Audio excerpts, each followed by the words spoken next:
মানে কার উপরে ওয়াজিব, কার উপরে ওয়াজিব নয়, কুরবানি ফতোয়া বয়ান করছেন। মাশাআল্লাহ। এগুলো মাসলাগুলো জানা দরকার, জানা থাকতে হবে।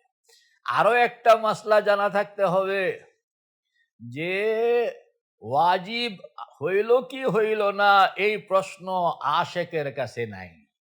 আশেক মনে করে যে পয়গম্বর করছেন কিনা, বলে করছেন, করতে বলছেন কিনা, বলে বলছেন, বলে এখন আমি এটাকে আর ছাড়বো না। এগুলো তো যারা পলায়ন করতে চায় তাদের জন্য আইন কানুন কখন আরোপ হবে এটা হইল ওয়াজিব হওয়া না হওয়ার মাসলা। আর যিনি আল্লাহু আকবার কবীরা, আল্লাহর হাবিব জিন্দেগিতে যাকাত দেন নাই, কারণ যাকাত দেওয়া এটা হলো রুখসত। আর পকেটে কোনো মাল না থাকা